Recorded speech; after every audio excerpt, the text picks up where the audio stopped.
Welcome back, everybody. Matt the Man here. Hope you're doing well. So this past weekend we had 28 Years Later. This is a sequel to 28 Days Later that came out back in 2002. That was the breakout role for our little boy, our man, our scarecrow, Cillian Murphy, or our new celebrity, recent Oscar winner, Oppenheimer himself. We're in the Oppenheimer days right now. No, not funny. And we are finally getting a sequel. Actually, we did have 28 Weeks Later. That came out in 2007. That had Jeremy Renner in it. And, for some reason, we're in 2025. The last one came out in 2007, and it's taking this long to make a sequel, which I also don't know why we didn't go 28 months later. 28 days, 28 weeks, where's 28 months? I don't know. And then this new film is a new trilogy, a brand new trilogy. You would have thought they would have started with 28 months, then 28 years later. I don't know what that would have been. 28,000 years later? I don't know. That would have been interesting. We would have all been living in space, getting attacked by zombies. Ooh. But yeah, we got the two original people behind the first one. The one who directed the movie, and the one who wrote the original film. We got Danny Boyle. And we got Alex Garland back.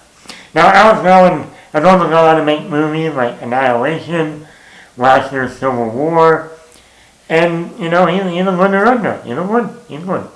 And then we got Danny Boyle, who two of my favorite Danny Boyle movies are Slumdog Millionaire and 127 Hours.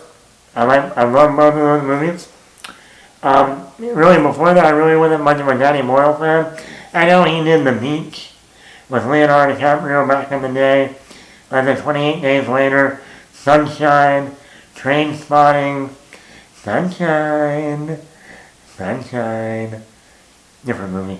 But anyway, then when they showed the trailers for this one, you got Aaron Taylor Johnson, you got Jodie Comer, and you got Ralph Fiennes. What other reason do you need to... What reason do you not need to... What other reason do you need to go see this movie? I don't know where I was going with that. You got Aaron Taylor Johnson and Ralph Fiennes. Ralph Fiennes in a zombie movie. Yes, please. And you know what? It's funny how we finally got this movie when in just 2 more years, it would have been 20 years later since the last 28 weeks later. 20 years. It's funny, when I was leaving the theater, one of the employees at Regal was like, yeah, when was that last one out? I'm like, 2007. They're like, yeah, we waited like another 10 or 12 years. We kind of got 28 days later. 28 years later. Exactly right on the money. But we went through our own little pandemic, our own little soiree, as you will, COVID in 2020.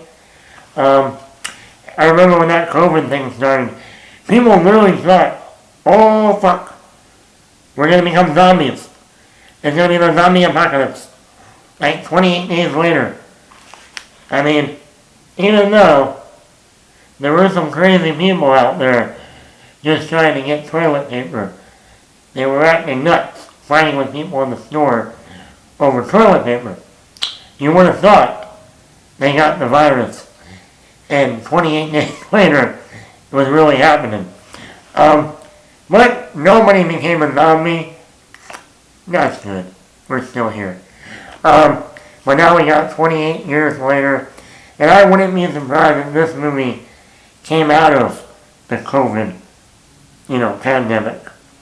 Because I think we haven't gotten a movie like this since 2007. So here we go, positives. Aaron Taylor Johnson. This guy keeps showing up all the way back 15 years ago in Kick-Ass, and then, in Godzilla, and then in Age of Ultron, and then in, Bullet Train, even last year in Nosferatu, and now here, everyone wants him to be the new James Bond. I would be okay with that. And he does a great job. He plays a father, trying to he's bringing his son out into the real world. They live on this island that's locked down from the zombies. No, but he's taking his son for his first hunt to show him the real world and finally kill some zombies. And I really like his character. It's not something we've seen before from Aaron Taylor Johnson. And he really plays that more serious, stern father figure. And I loved what I saw from him. Alfie Williams is the kid in this movie. And he is the main character. Yeah, we got Aaron Taylor Johnson, we got Ray Fiennes, we got Jodie Comer. But the movie is Alfie Williams' film. He is our main character. He is our POV back into this world. And how different the world is now, 28 years later. And he is fantastic.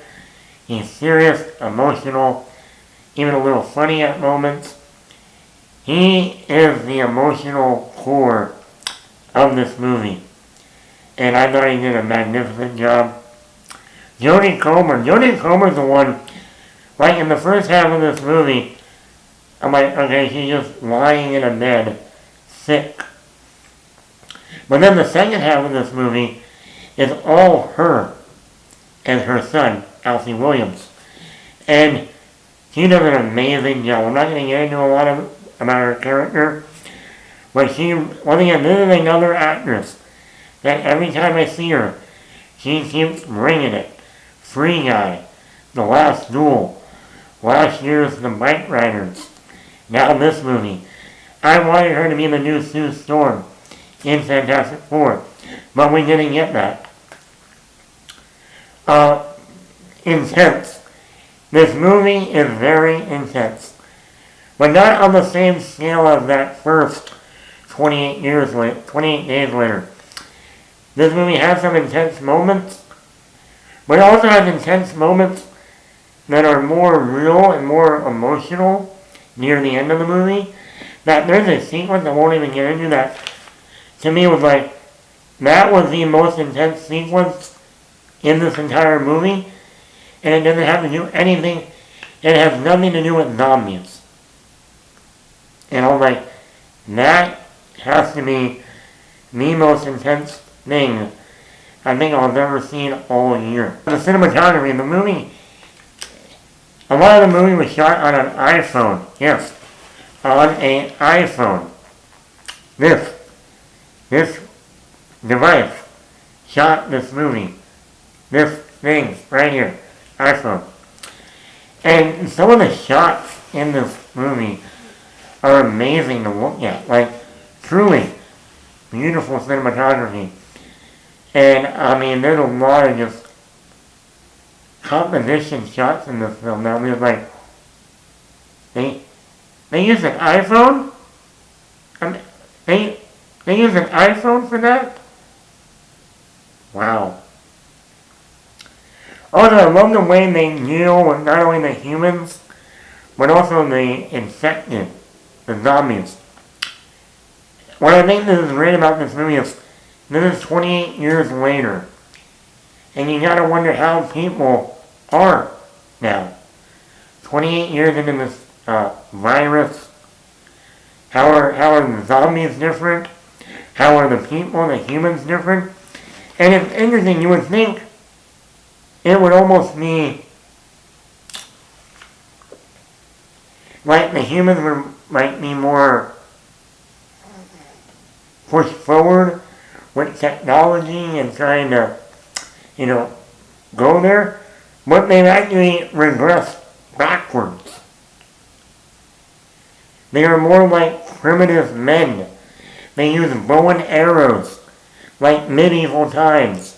They have guards up on the, like you see in Braveheart, like a wood, in completely wood encapsulation and guards on top with bow and arrows in case any zombies come. There's no technology. You know, they live in these houses that have no technology in them.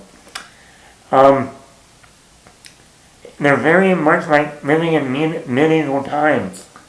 Like we've regressed back in the Dark Ages. And then even the zombies are more like, they've gotten smarter, but they're like more like cavemen. Like even, they've kind of gotten smarter, but they regress more, they look more like cavemen than they do what you would maybe think. So I thought that was a very interesting approach to both the human characters and the infected. It's interesting how the first half is different from the second half. The first half is more about this father teaching his son how to hunt for zombies, while the second half is more about this more emotional, spiritual, trying to find a doctor for the mom. And it's very interesting how these movies are like two different movies, but they still work as one. Negatives with this movie. If you're going to see this movie for Ralph Fiennes, you're not going to get much of him. Now, a lot of people don't know this, but there is a sequel, like I said at the beginning. This is the start of a new trilogy. And the sequel, The Bone Temple, that's the name of the movie, is going to come out in January. So we're only about 6 months away from the sequel. So we're not going to have to wait too long to see more Ralph Fiennes. But I will say, he only shows up in the third act. In like the last 15-20 minutes. So if you're going to see Ralph Fiennes, you might want to wait till the sequel. Also, there's too much nudity in this movie. They should have called this movie 28 Inches, not 28 Years Later. And I am not joking about that. They have this big fucking zombie. It's like Mongo. And when I say he's big, I ain't joking about that. He is nude and he is big. And I am like, nummy dong, all the way. I mean, I'm like, what the fuck? Really, I'm not joking. This movie should have been called 28 Inches Later. Fuck 28 Years Later. When you become a zombie, you get bigger. And yeah, like every time this zombie, and he's like the main, he's called the alpha. Like they have alpha zombies and little shit zombies. Well, this is the alpha. This is like the leader, the caveman. Main caveman. And like the whole time, he's running and I'm like, I did not come to be a zombie cock. Nope. 28 inches of zombie dick. That's what you get in this movie. I mean, and hey, I went to an art school. I had to do life drawing, where you draw people naked, stand up in front of the room, and you gotta draw them naked, men, women, for an entire quarter. 8 a.m., 2 days a week. Are you up, Matt? Well, when I got a dick in my face, I guess I'm up. I mean, what can I say? What are you doing at 8 a.m.? I'm going to draw a man naked. Not the highlight of my week. Not the highlight of my week at all. It was fine when it was a female up there naked, but when I had to look at guys completely naked, drawing them, I used to joke around with my friend because his drawing would be so detailed, and I mean detailed, that I would be like, dude, I'm so glad you have a girlfriend, because if you didn't, I'd be a little worried. And he'd be like, Matt, let me see your drawing. Right, okay, come see my drawing.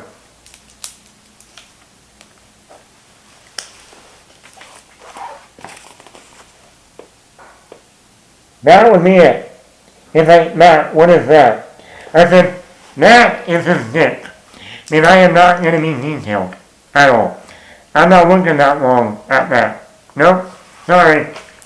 You want to draw, be very detailed, go right ahead. That's not for me.